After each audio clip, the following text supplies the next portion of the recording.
Bienvenue à tous et merci de votre fidélité. Tout de suite, le résumé de l'actualité en ce lundi 9 avril, en ce lundi de Pâques.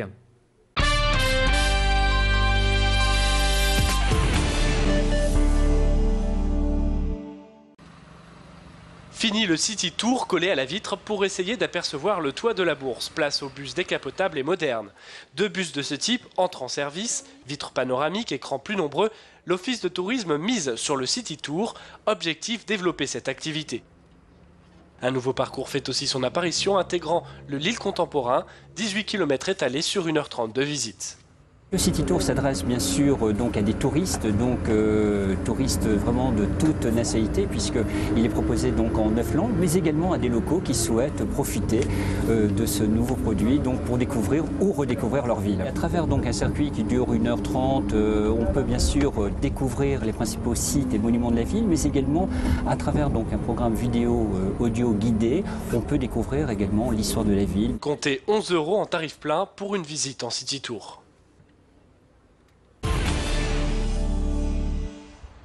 Ces laboratoires ont travaillé sur la fusée Ariane ou encore l'Airbus A380. L'Office national d'études et de recherche aérospatiale est installé à Lille, porte de Valenciennes. À l'occasion d'un tournage d'une émission, l'ONERA nous a ouvert ses portes. Leur devise, repousser les limites de l'aéronautique. Leur domaine, la résistance au vent.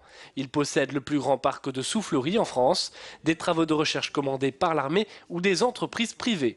Le maître mot, c'est la sécurité.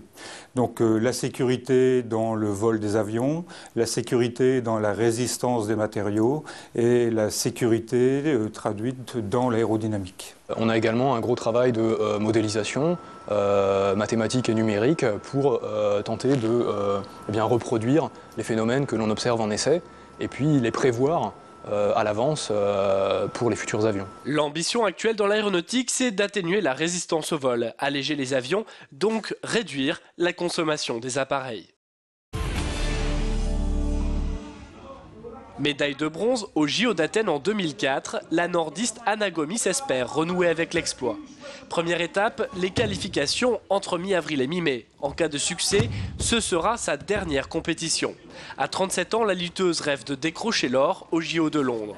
Pour l'instant, place à la réalité, la préparation physique et mentale. Il faut savoir que chacune de nous voudra réussir aussi, donc il va falloir vraiment être la meilleure et avoir les dents longues un peu, puis être la meilleure en tout cas ce jour-là. Il vaut mieux que je vise le plus haut possible, en sachant que c'est possible du coup. Et je sais que sur l'aspect physique, il ne me manque pas grand-chose, pour ce qui est technique non plus, donc c'est surtout un manque d'agressivité sur le tapis en fait qui me fait défaut. De retour de la capitale anglaise, Anna Gomis pense déjà à sa reconversion professionnelle. Elle s'est découverte une passion pour l'horticulture, un métier qu'elle juge apaisant, loin du tapis et de ses tumultes.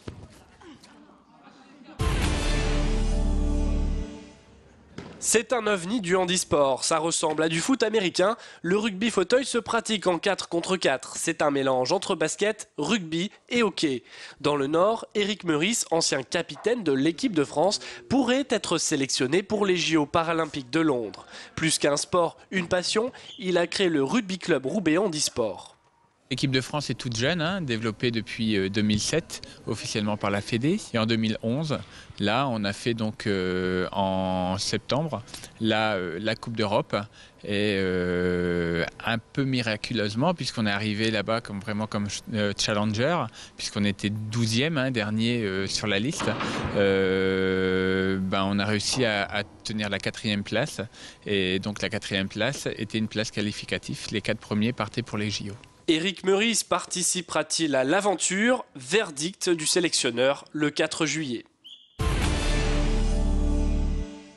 Pour terminer cette édition, direction le Colisée de Lambersart à la découverte du paper art. Né dans les années 70 aux États-Unis, de nombreux créateurs utilisent le papier comme source d'inspiration. Certains le roulent, le froissent, le plient, d'autres le découpent, le collent et le décorent. Les artistes régionaux exposent tableaux, sculptures, détournements de la matière, tout ça au service de l'imaginaire. On voit bien que le papier peut être opaque ou en tout cas travaillé différemment et la nature de la texture elle-même, le matériau lui-même est un matériau noble. Donc on peut dire fragile, mais peut-être en tout cas durable. Des ateliers artistiques proposés en accompagnement de l'exposition pour contenter toute la famille. L'idée est de travailler bien sûr déjà avec les enfants des écoles, puisque nous avons 1500 scolaires qui sont nos abonnés et qui se précipitent à chaque exposition avec les enseignants qui sont partie prenante de cette exposition qui toujours apporte une diversité, une originalité. L'exposition Papier Libre, c'est à voir jusqu'au 20 mai au Colisée de Lambersart. Voilà pour l'essentiel de l'actualité de ce lundi de Pâques. Tout de suite, nous prenons des nouvelles du ciel avec votre météo. Restez branchés.